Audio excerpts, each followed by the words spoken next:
बड़े स्टेज तक पहुंची हूँ जहां मैंने कभी कल्पना नहीं करी।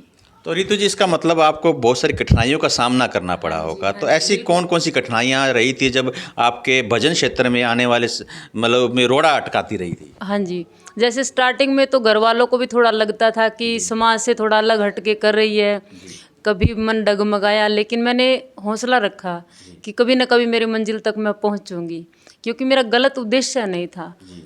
तो इसीलिए तो सबसे पहला भजन आपने कौन सा गाया फिर? सबसे पहले भजन मैंने गुरु जम्बेश्वर भगवान का गाया, उनको प्रणाम करते हुए भजन गाया था। तो उसकी 2 लाइनें। हाँ जी। मैं जिसको प्रणाम करूं वो सतगुरु देव जम्बेश्वर है।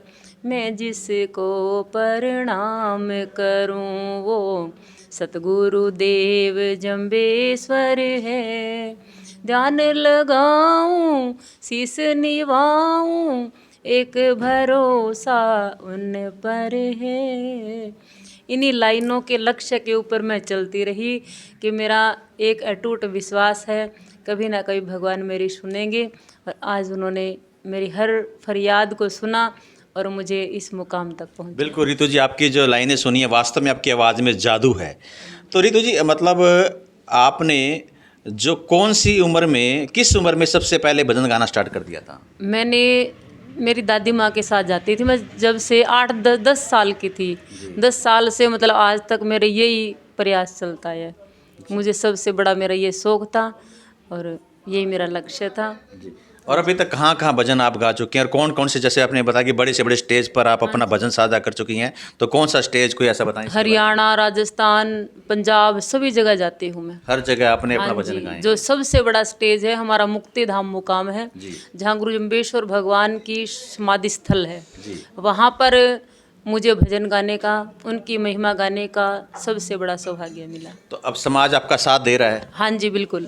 हर तरीके से, कहीं किसी प्रकार का, मतलब आपको आगे बढ़ने की प्रेरणा भी दे रहा हाँ जी, होगा। नहीं अब जो मेरे घर वाले हैं, जो मेरा परिवार, जो मेरा समाज, सभी को मतलब एक अच्छा फील हो रहा है कि एक अच्छा काम किया है। आज मुझे राष्ट्रीय अध्यक्ष की भी उपाधि मुझे मिली है। आपको मतलब महिला होने के नाते बिश्नोई समाज के हाँ अंदर जी, बहुत राष्ट्रीय। बड़ी बात है, एक महिला होने के नाते बिश्नोई समाज में राष्ट्रीय अध्यक्ष की उपाधि रितु बिश्नोई जी को मिली है। हाँ जी, तो मेरे कोई, समाज। जी जी, तो आप बिश्नोई समाज के अलावा भी कहीं और भी भजन गाती हाँ हैं? जी, देखिए मेरे लिए मैं किसी जाति के क्षेत्र में कुछ भी नहीं बोलती हूँ, क्योंकि भगवान ने हम सभी को एक बनाया है। जी मैं सभी के भजन गाती हूँ और ये मेरा शौक़ है। ऐसा नहीं कि मैं बिश्नोई समाज में ही गाती हूँ, नहीं, जिस भी मंच पर मुझे गाने का सौभाग्य मिलता है। जैसे मैंने सबसे बड़ा मेरी गौ माँ की सेवा करी, जी गौ माँ की सेवा करके आज मुझे सब कुछ मिला, क्योंकि कृष्ण भगवान थे, उन्होंने भी गौ माँ को अपनी माँ माना। गुरु जम्बेश्वर भगवान थे, उन्होंने भी 27 वर्षों तक गायों को चराया, गोचारण किया उन्होंने। और अगर हम भगवान को मानते हैं लेकिन उनके कर्तव्यों को नहीं मानते, लेकिन मैंने गौ माँ की सेवा करके आज मेरे जीवन को पुण्य का भागीदार बना करके मुझे बहुत अच्छा लगा। बहुत अच्छी सोच है रितु जी। रितु जी, मैं देखता हूँ कि आजकल जो भजन गायक होते हैं एक बहुत बड़ा शुल्क रखते हैं। हाँ जी। तो आपका इस तरीके, इस बारे में क्या बोलना देखिए है? मैं मेरे पूरे बिश्नोई समाज से, जो भी जिस भी समाज में मैं गई हूँ, मैं सभी से ये कहना चाहती हूँ और बिल्कुल छाती ठोक के कहती हूँ कि मैंने आज तक पैसों के लिए कभी नहीं गाया, जी, और शायद मेरे इसी लक्ष्य से आज मैं इतने ऊपर उठ के आगे बढ़ी हूँ। मतलब आप निःशुल्क भी गा हाँ जी, हाँ देती हैं जी, जब? मैंने कभी किसी से पैसा नहीं लिया। जो मुझे जिसने भी श्रद्धा भाव से जो दिया वो मैंने गौशाला में मेरी गौ माँ को समर्पण किया। वाह जी, बहुत बड़ी बात है, बहुत अच्छी बात कही है। जो भी इनको मिला है उसने गौओं की सेवा में उन पैसों को लगाया है। तो सबसे प्यारा भजन कौन सा लगता है आपको? वही मैं जिसको प्रणाम करूँ वो सतगुरुदेव जम्बेश्वर, क्योंकि एक भरोसा, एक आस, एक विश्वास उस परमपिता परमात्मा से ही है, तो वही लाइनें मेरे दिल को छूती है। दोबारा से एक बार सुना दीजिए वो लाइनें। मैं जिसको प्रणाम करूं वो सतगुरुदेव जम्बेश्वर है। ध्यान लगाऊं शीस निभाऊं एक भरोसा उन पर है। मैं जिसको प्रणाम करूं। तो ऐसी कभी कोई कठिनाई है जो स्टेज पे गाते हुए, कोई ऐसा आपको, ऐसा कोई समय याद है जहाँ पर आपको थोड़ा सा बोलने में झिझकिचाए हों? हाँ जी, वो बताएं क्योंकि थोड़ा। स्टार्टिंग में जब हम लोग इस रास्ते पे चलते हैं, तो सभी को जब हम स्टेज पे होते हैं तो हमारे को बहुत सारी चीज़ें कवर करनी पड़ती है कि हमारे बारे में लोग क्या सोच रहे हैं, क्या कहेंगे। अगर ऐसी वैसी किंतु परंतु की बातों में हम रहेंगे तो हम हमारे उद्देश्य को पूरा नहीं कर पाएंगे। ऐसे सोचना होगा कि बस सभी सही है अपनी जगह, खुद सही है तो सब सही है। मतलब आपने छोटी मोटी समस्याओं को दूर करते हुए आगे हमेशा आगे बढ़ते हाँ जी, कठिनाइयाँ बहुत हुई, क्योंकि मैं आज से लगभग पहले तो हर मंदिरों में गाया करती थी, लेकिन अब रेगुलर 10 साल से हर गांव में गई हूँ मैं।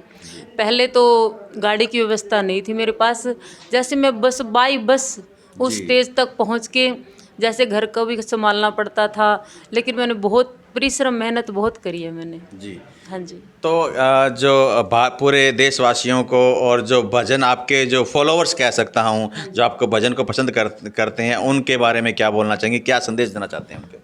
फॉलोअर्स तो मेरे बहुत हैं, सभी से मुझे प्यार प्रेम मिला, क्योंकि स्टार्टिंग में तो सभी जैसे छोटा बच्चा होता है वो चलना सीखता है, वो डगमगाता है, कभी उठता है कभी गिरता है, वो ही सेम हमारी सिचुएशन होती है। लेकिन आज है वो हम जैसे मेरा शौक था, इसी तरह मेरे साथ कोई और जुड़ता है तो मैं भी उनको यही संदेश देती हूँ कि डगमगाना नहीं, अपने उद्देश्य पर आप मतलब खरा उतरिएगा, दूसरों की बातों में ध्यान ना दे करके अपने लक्ष्य की तरफ ध्यान दीजिए। जितना लोग बोलेंगे उससे ज़्यादा आप मेहनत कीजिए। हाँ जी, धन्यवाद।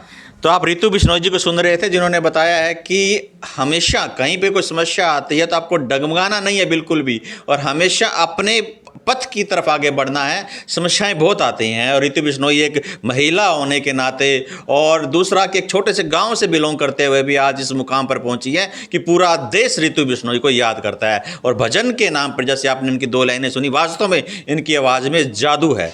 तो आप बने रहिएगा एशियन न्यूज़ के साथ। मुकेश बंसल, फतेहाबाद।